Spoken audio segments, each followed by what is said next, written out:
The real voyage of discovery is not in seeking new landscapes, but in having new eyes.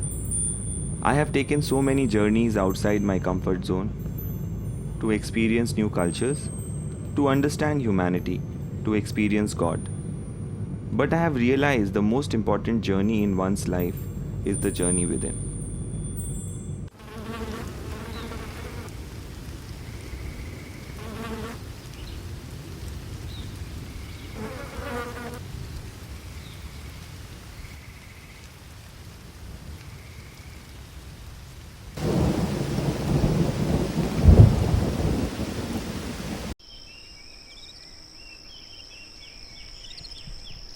Freedom means the capability to say yes when yes is needed, to say no when no is needed, and sometimes to be quiet when nothing is needed, to be silent, not to say anything. When all those dimensions are available, there is freedom.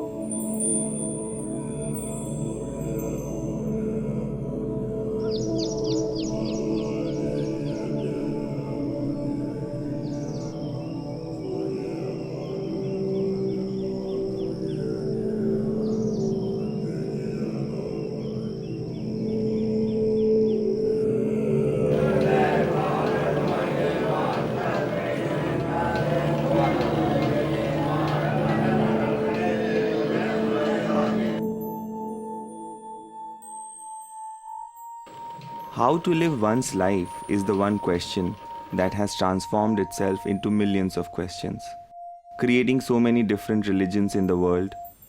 In this journey, I seek answers to some of my questions.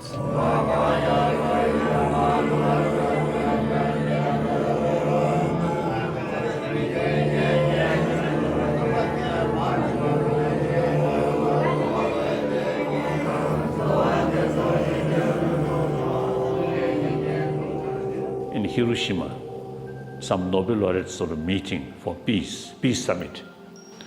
So at the end, one more ceremonial way, some local Japanese officials also there. As you know, Japanese officials, they are rather sort of more formal way, something like that. So then some other Nobel laureate, they mentioned peace, with blessing of God or Buddha, peace will prevail. Then my turn, at that sort of meeting, more formal meeting. I always talk bluntly or frankly, so I told there also, peace, world peace through prayer will not achieve. Peace achieve only through our action, human action. So action is more important than prayer. I expressed that. So I felt those Japanese officials, what is their sort of face? I look, they also agree, do that.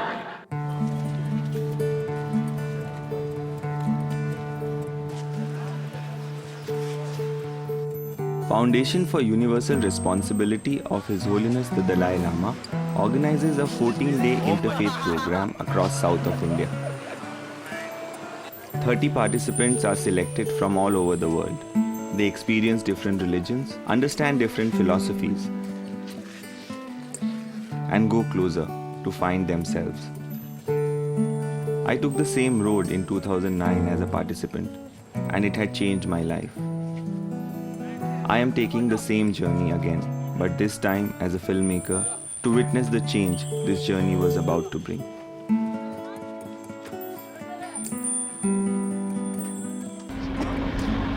कौन सा वाला गाना? कोई भी। आपका favourite? ठीक है।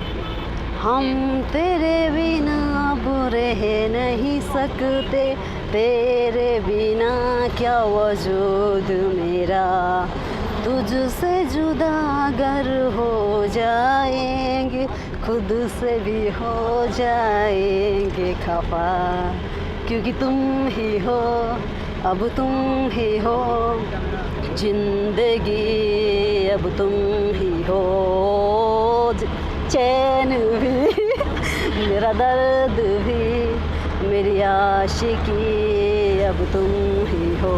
Every year takes something, and every year is a new journey for me. There's a new people. Of course, we're going to same places. This is the 10th year of the Youth Interfaith Pilgrimage Program, and it's a program to travel. We call it pilgrimage because we're going to different religion centers and not only discussing, listening to the people of different faith, lectures, but also to go to each place and go to their places of worship and to understand their thoughts, faith, and to engage with the community itself. So we actually meet different kind of people. So at the end of the program, we believe the participants will get a kind of a clear picture, or the conceptions that they have before, maybe they will change, and basically to respect different people and different faiths, which makes the person, the participant, a better person at the end of the day, I think. Every religion has something really interesting and smart in it, even if it's not your own religion. So I came here because I want to know more about those religions. There is something more to life, and we have to see that what that is, and it's very important to find out, and that's particularly why I'm here at Interfaith, because in a way we're exploring the roots of religion. But religion is not just particularly religion as what people think. Religion is something that it is the very core of our structural, the structure of our society is formed in religion. According to my experience conducting this program for almost 7 years now, what I have seen is, at the end of the program, it brings kind of an harmony, I think, in their own mind about other faith. And basically, it brings a kind of a respect. And this is the main agenda. I mean, we are not actually going to criticize different faith or different people, what they're doing, but actually to understand what they're doing and why they're doing. I grew up completely without any religion, and I would stick to my religion is compassion or humanity. So for me, the interfaith pilgrimage is very interesting, just to get an overview over all the different religions. I came in contact with religion before, but never really that deeply. I believe in God. I don't believe in a specific religion, really. I don't follow any specific religion, but I believe in something which I would like to call God. I always describe Indians, our guru, you. Actually, historically, our guru, we are Chana. So sometimes among our gurus, a little bit sort of the unhealthy things like corruptions.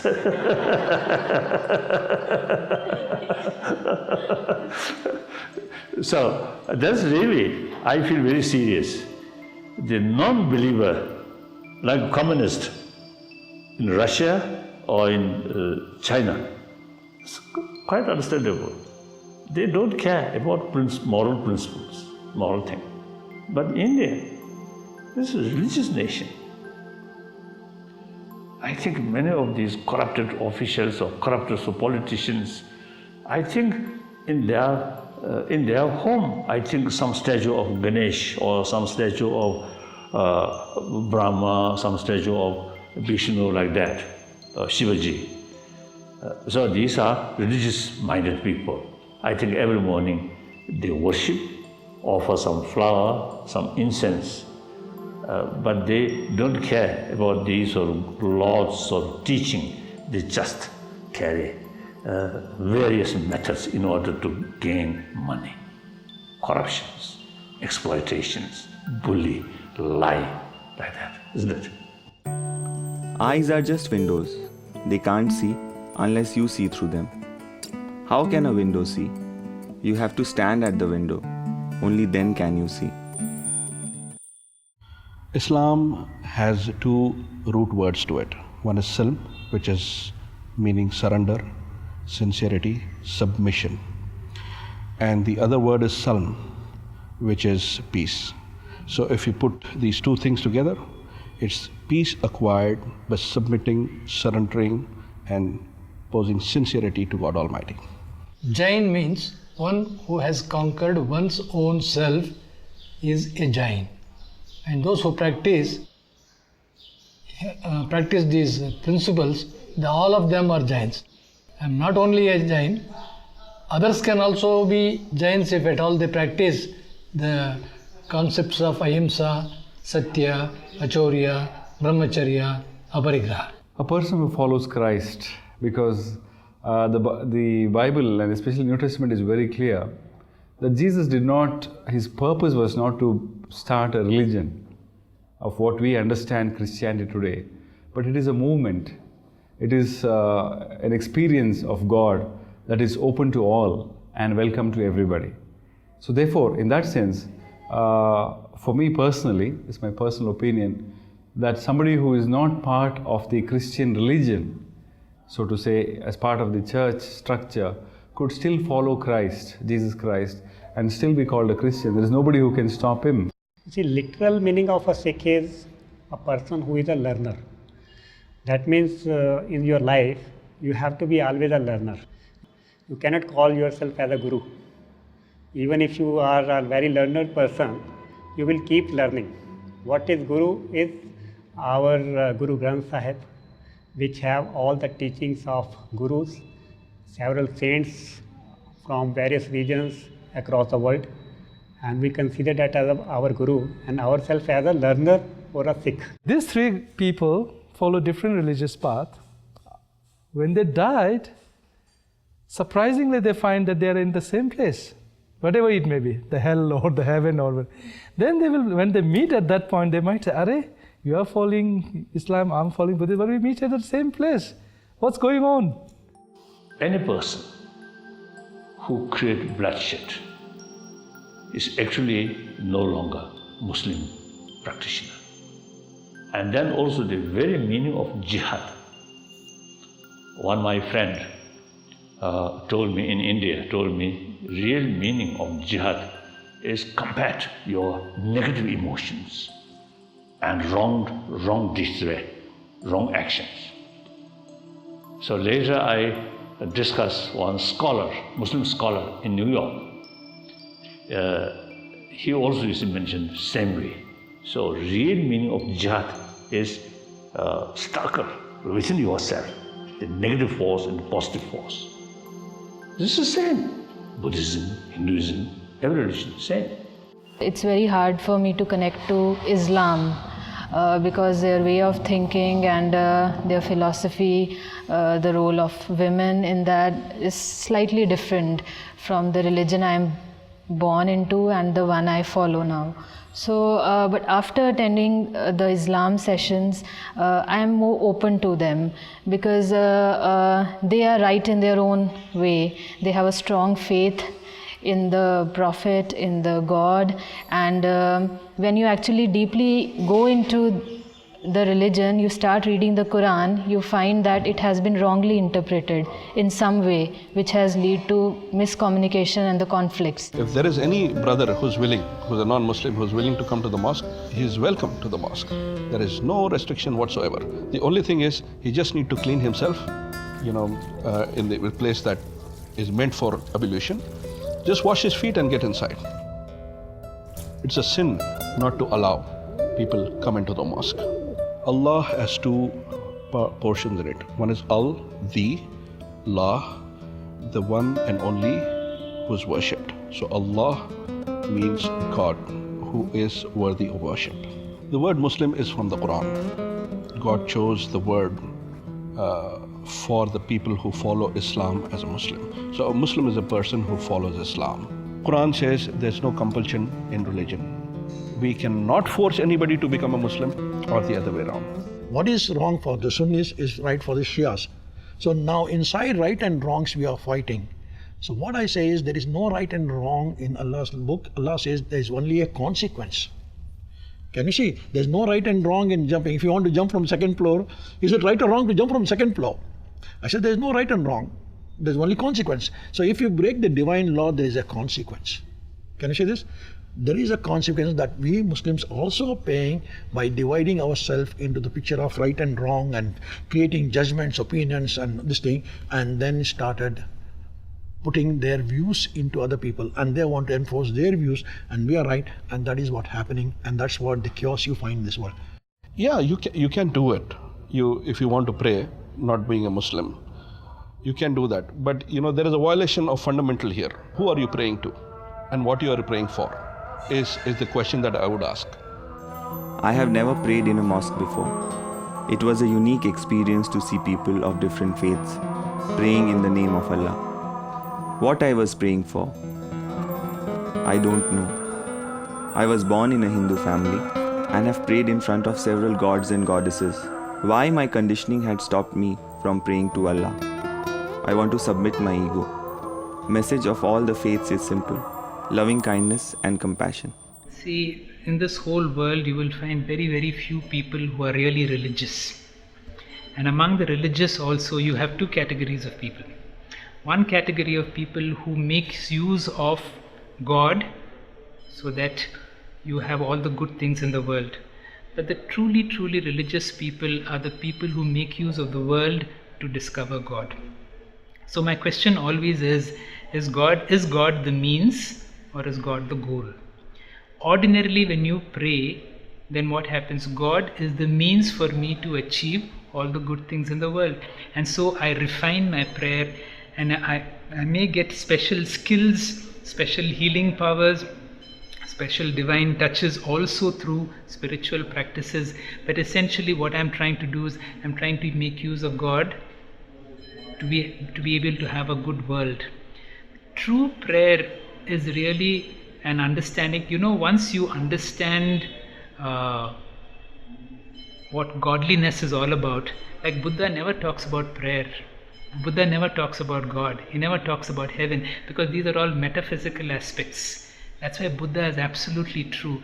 Once a person understands what is God, in a sense, prayer is irrelevant. To whom are you praying? So, but still you don't stop praying, because prayer is a nice experience. You can pray, you can sing, there's a certain joy in it, but then it doesn't make sense that you're going to ask for anything. Once there is a sense of fulfillment, then what are you going to ask for? Prayer becomes just another exercise like you do everything else, another drama in itself. Prayer can be a big drama too. Places of congregation where you pray together, it has a special energy. And I really like that energy, and I really like because you see, it's a place where everybody has a good intention, and then praying for good, for your own self, for your family, for your neighbors, and the whole humanity, I think. I thought about many things, because all this journey make you think about everything much more. I think that there is two ways to do this journey. I mean that you can do it for two reasons.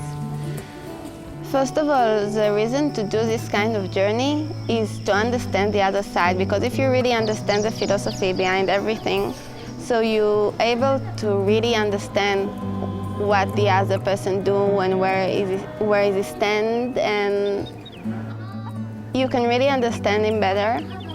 Not for taking the philosophy for yourself. I mean, you don't have to agree, but you need to understand, and then you can accept others.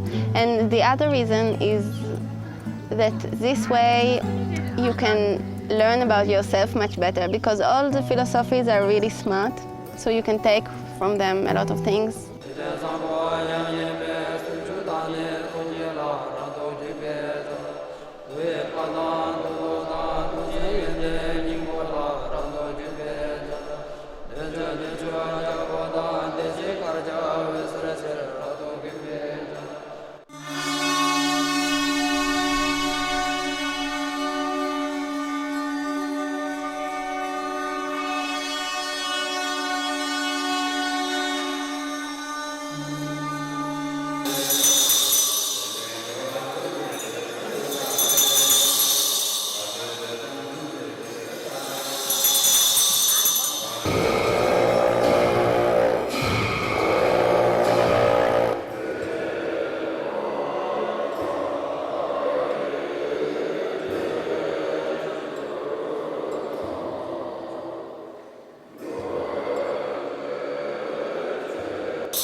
Buddha, one teacher, one Buddha, in his teaching, contradictory different philosophies there.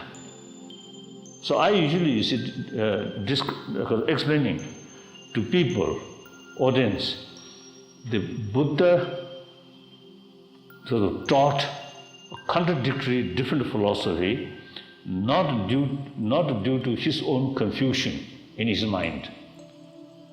One day he taught this philosophy, next day he taught something different. Like drunk Buddha. No, not that.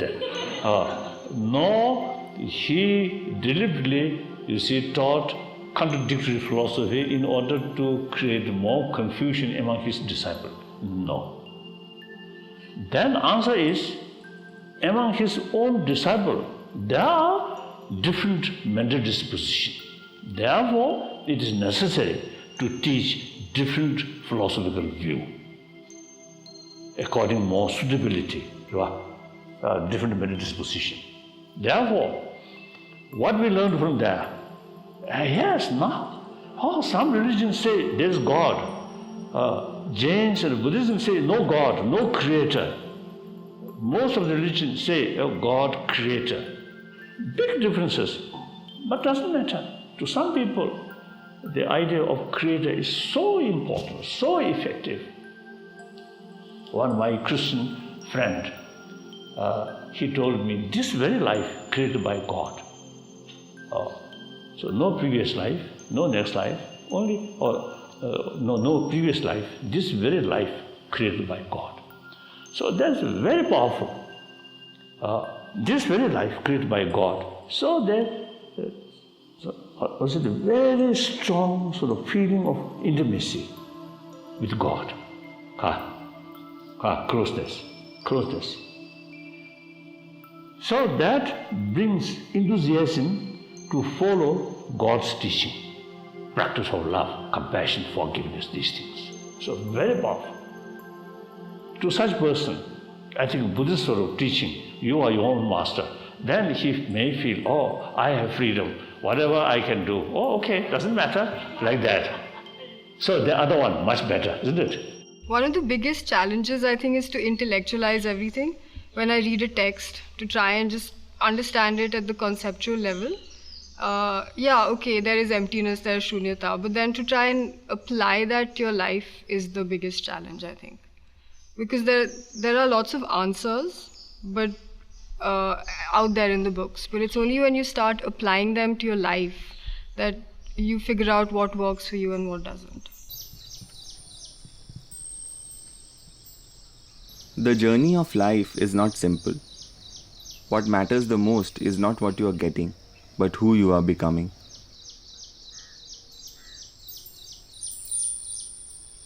भगवान से तो कभी मेरी भेंट नहीं हुई। हमने सुना उनके बारे में बहुत है बचपन से।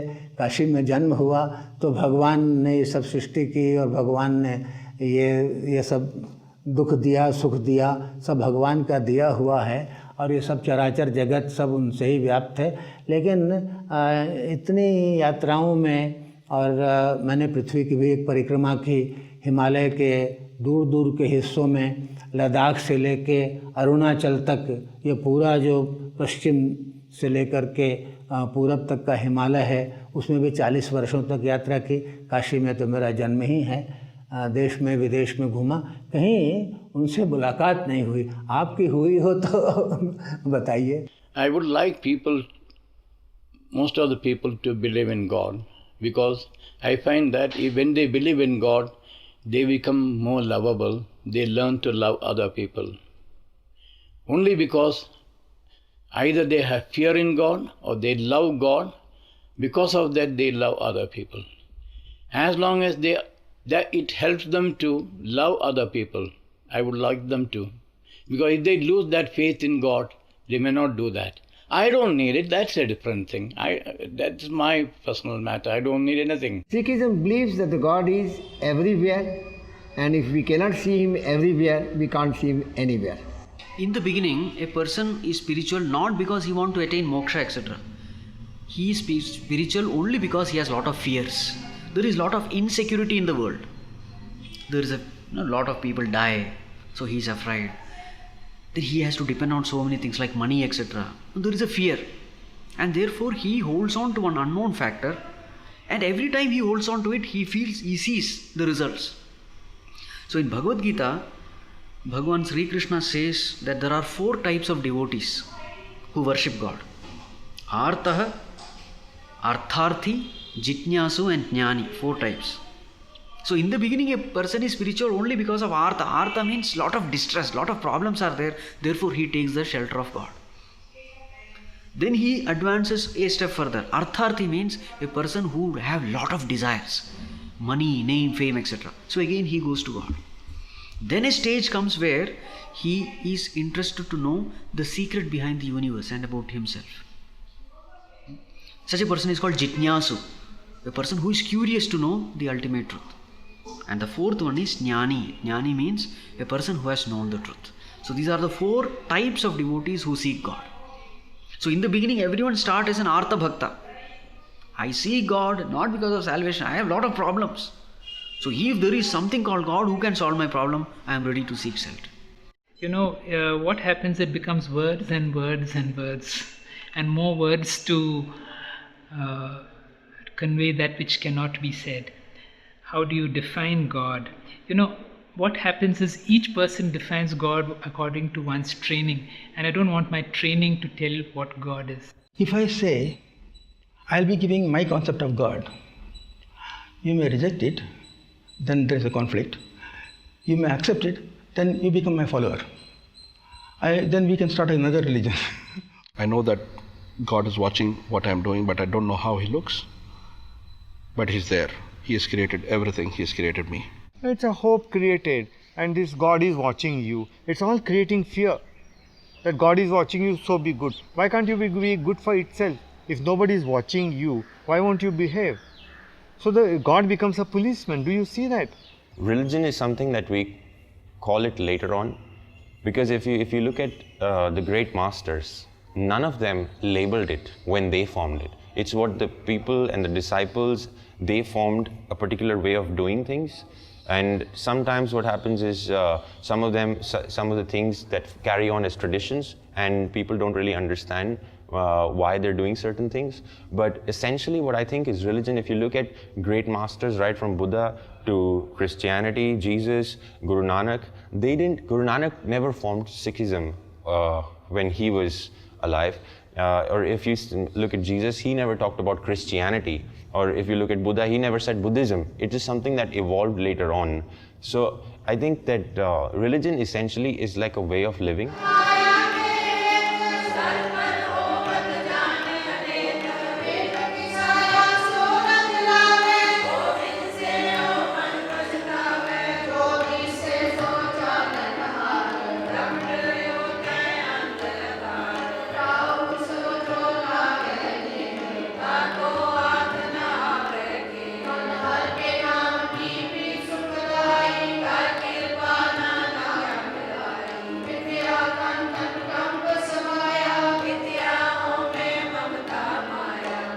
If you look at the 15th century, there were 3 important things were happening. Number 1, there was religious persecution, where one major community ruling the country was trying to enforce their faith on others. Number 2, religion had become very dogmatic, a lot of ritualism involved. Number 3 was involvement of the caste system. These are 3 things which Guru Nanak felt that cannot be a part of mankind and universe. So he revolted against caste system.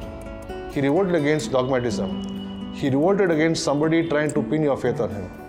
And of course, he was very much influenced by certain thinkers of that era, mostly from Sufism, a little bit from the Bhagavad Gita, and all the religious scriptures of that time. He read them and tried to take essence of them and compose them into the Guru Granth Sahib. That's why it can be called as a modern religion. In Sikhism, they don't give charity. They do give food, but it's not like charity. It's not like I give to someone that is poor and is under me. I'm sharing. So they don't give charity, they're sharing, which is a really beautiful way of looking at that.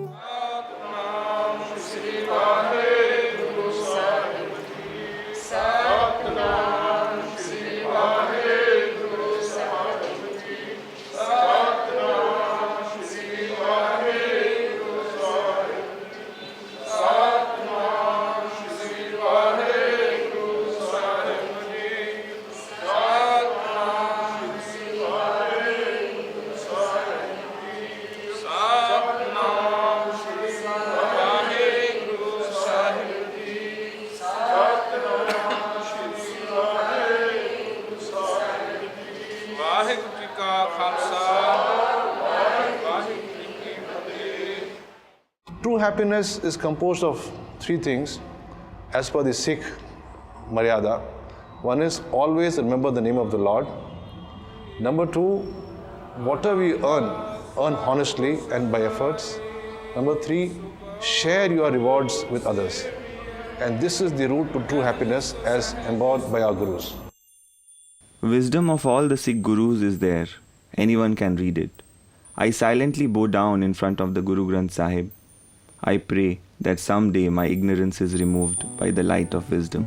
Meditation is about between you and yourself and not you and the outside. And a philosophy that focus in the relationship between you and yourself is worth looking at because there is something smart. The evidences from last 15 years, non-invasively, the imaging studies has been performed, including the activation of these particular neurochemical neurotransmitter following meditation in the certain regions of the brain has been observed. And the functional MRI and the imaging studies have clearly demonstrated that the meditation can bring about an altered state of mind and the activity of the brain in the different regions of the brain in a progressive way.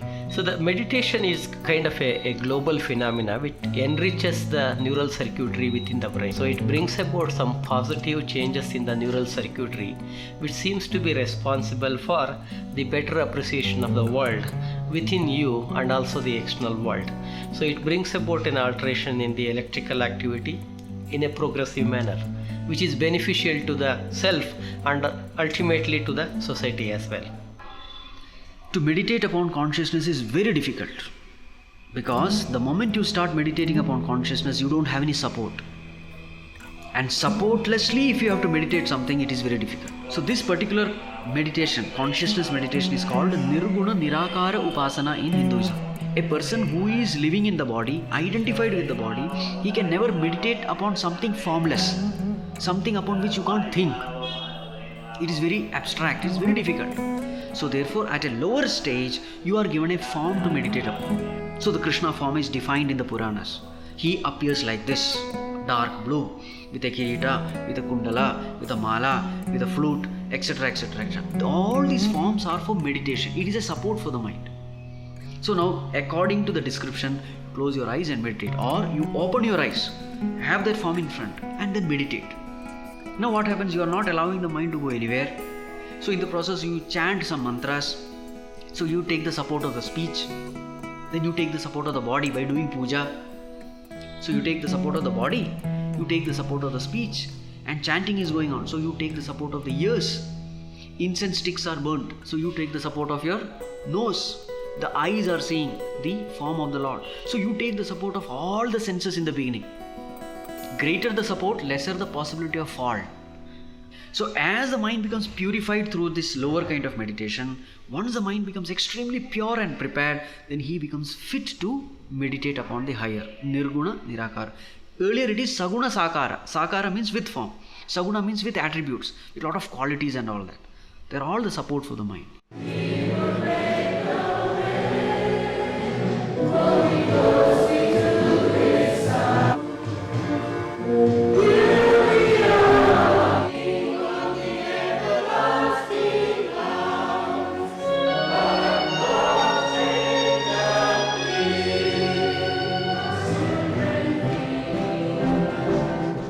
I have been in a church before, but it was really starting in me a thinking process.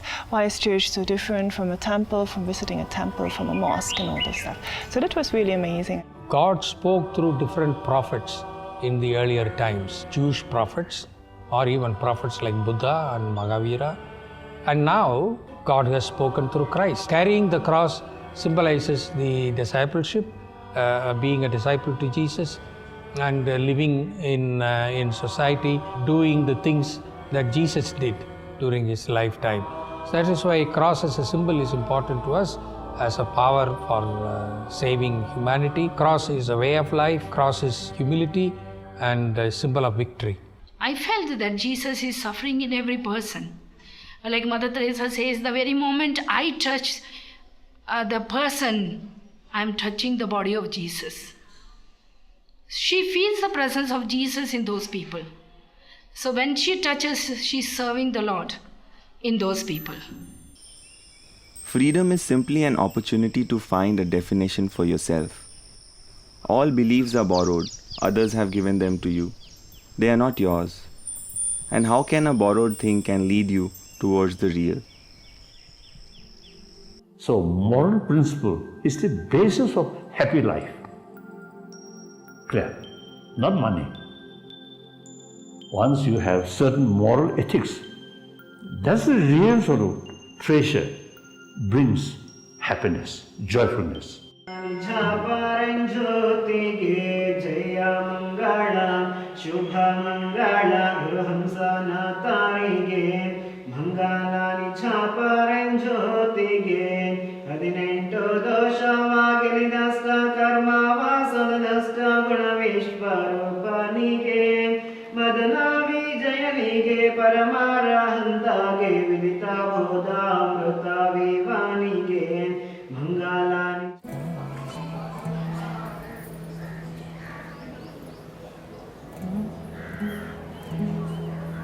Those religions are famous in the name of their prophets.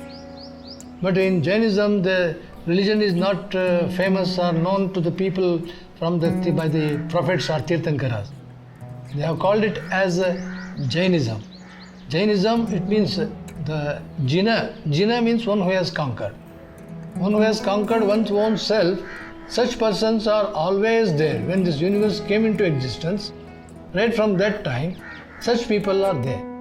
And as far as Buddhist scriptures and contemporary other evidences also states, Buddha and Mahavira, they are the followers of Jainism.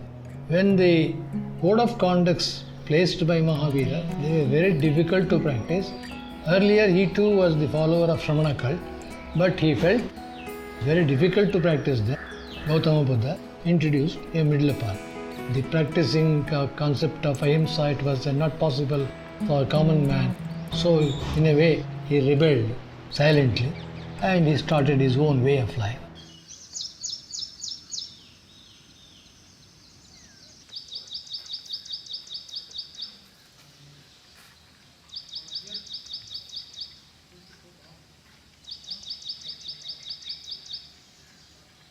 Hate cannot take away hate. Only love can take away hate. So love is a response. To hate for the sake of hate is a reaction. So reactions don't work.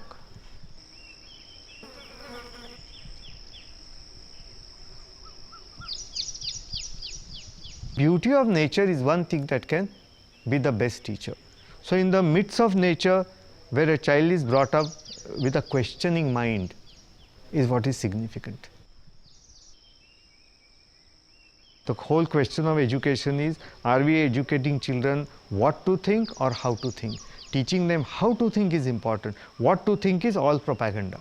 Propaganda of the religion or propaganda of Coca-Cola and McDonald's, it's all the same.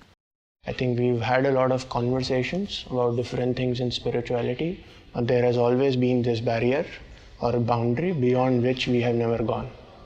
So I'm eager to go back and test that boundary. Has that extended or not? Can I really talk with a Christian friend about the banes of Christianity or Hinduism? I'm a Hindu. Or go out and meet some of my Muslim friends and we together have a discussion which is beyond religions. Not holding on to our opinions and then talking about God, but letting go of everything and then talking about God as humans. तो ये जो ही वाद है, मेरा ही, ये सनातन ही, बौद्ध ही, ईसाई ही, इस्लाम ही, या अगर आप अपने मित्रों, हमारे अपने मित्रों को लें तो कृष्णमूर्ति ही इसका एकमात्र रास्ता है। तो ये जो हीवाद है, ये हीवाद भयानक है। इसकी जगह अगर हम थोड़ा सा शब्द खाली बदलते हैं, भी कहें कि ये भी एक रास्ता है, ये भी एक रास्ता है, ये भी एक रास्ता है, तो फिर शायद बहुत से झगड़े सुलझ सकते हैं। लेकिन ये खाली एक शब्द के बदलने से नहीं होता है, इसके पीछे एक दिमाग की और सोच की पूरी सरणी है और पूरा एक सिलसिला है, उस सिलसिले को बदलने की ज़रूरत है। The ultimate truth is you yourself. Now suppose a dreamer is asking, what is the ultimate truth? Now what answer can you give? You are that ultimate truth who is the waker, isn't it? anything which you point out in the dream world is going to be unreal. So the only answer you can give to a dreamer is, wake up, you are that reality. The whole world is projected in your own mind. Wake up. In the same way, the scriptures also say, you are that truth. Tat tvam asi. And when that seeker realizes this truth in himself, he says, Aham Brahmasmi. I am that God. I am that truth. So the purpose of life is know yourself. If you ask me, do you know yourself? What will I answer? I can't say yes, I can't say no. That is what is called unknowable. At the same time, I can't deny myself. When you ask, do you know God? It's like asking, do you know you? You know, you can't say I don't know, or you can't say I know.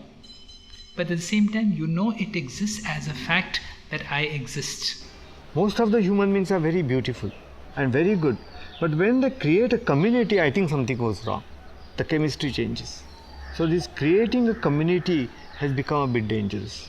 Faith is the belief in what you do not see. And the reward is you start seeing what you believed in. So in the beginning you have to start with faith. Yes, there is a possibility that there is such a great truth. You start following the path, and as you start getting glimpses of the higher, that very faith becomes your experience. And once it becomes your experience, faith is no more necessary. I am Buddhist. I should not develop attachment towards Buddhism. Once I develop attachment towards Buddhism, then my respect or my faith becomes biased. Then you can't see the other religious values. So that's the mistake. I am slightly pessimistic about it. I want to tell you more about it. I feel, see, even Hindus are not prepared to come together. Muslims on their own are not prepared to come together. Christians are not prepared to come together. And we are wanting the Christians and the Muslims and Hindus to understand it. How is it possible? Can you bring Hindus together the way they are behaving? You can't bring them together. Now all the killing in Iraq is just now happening in between Shias and Sunnis. All the terrorism is Pakistan in between Muslims and Muslims. So religion doesn't resolve all that. So man keeps on dividing. So just few fragments wanting to understand each other doesn't work. Which is really required to correct the misconception that people have created by media or any other source, for example, even created by the Muslims who with their actions have distorted the beautiful image of Islam.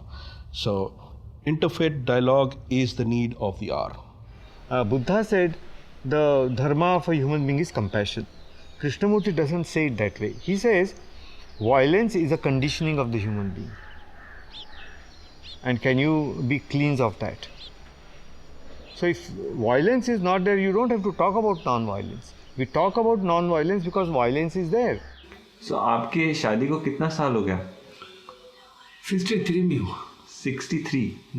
मतलब 60 years हो गया. हम लामा था पहले. अच्छा. 63 में उसका सादा लोग हो गया. लामा हो गया. तो आप पहले लामा थे? लामा थी. अच्छा. तो इनसे प्यार होने के बाद लामागिरी छूट गया. हाँ. बहुत सुंदर था ये. हाँ. अच्छा. तो आप प्यार में पड़ गए बस. में पड़ गए. वो भी हमको प्यार है, हम भी उसको प्यार, दोनों. तो अभी भी बहुत प्यार है. अभी भी है. हम नहीं तो वो नहीं बैठ सकते. दिल नहीं लगता. किसी को दिल नहीं लगता. तो कौन ज़्यादा ख्याल रखता है, ये कि आप? ये के. ये आपका ज़्यादा ख्याल रखता है.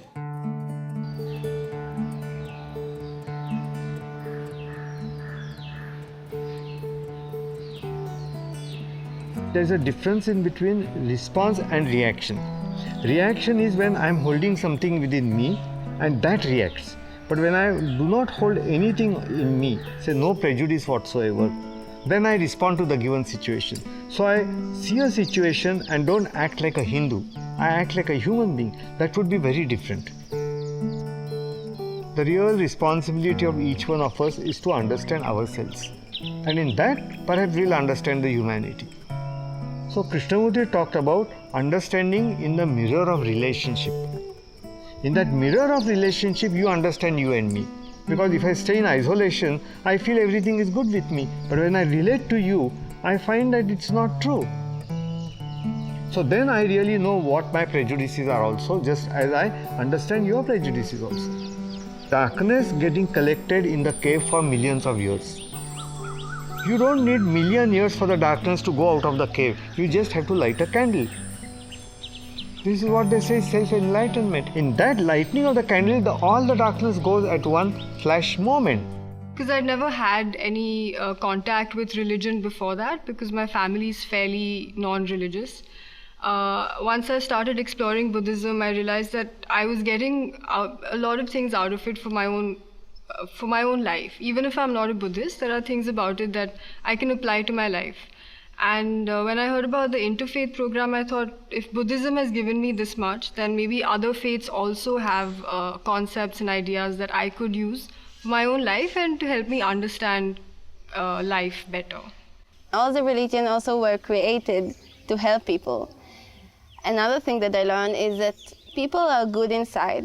Everybody wants to be happy, everybody wants to be good and want the people around him to be happy.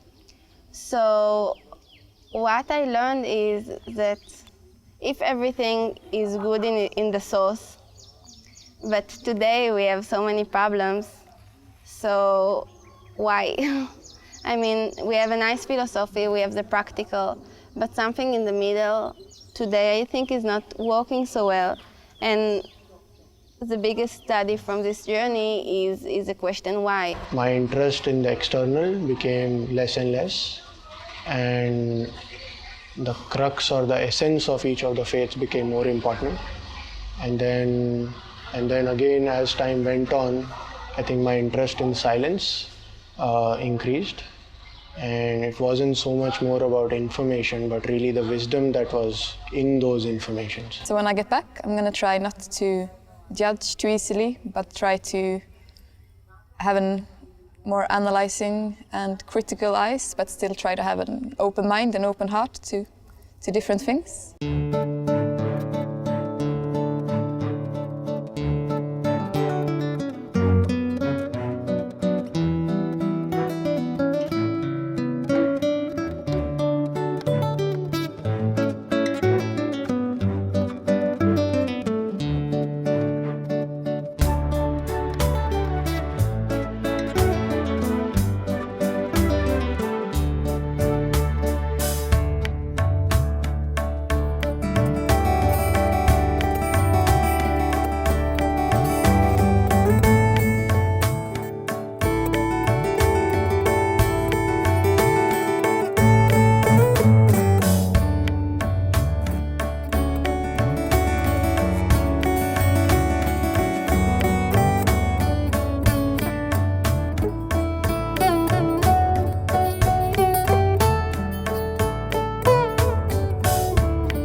You shouldn't always have that motive of changing the whole world or changing society. If you can even just begin with yourself, then that's good enough. So I think I'm working on that. That's my contribution. No, I just believe to try to be a good human being. That's it. And what's the purpose of your life? My goal in life is to... My purpose of life is to find the purpose of life. There is no greater purpose. This journey will continue. I am chasing a shadow. What I want simply does not exist. I do not want to follow where the path may lead. I want to go where there is no path.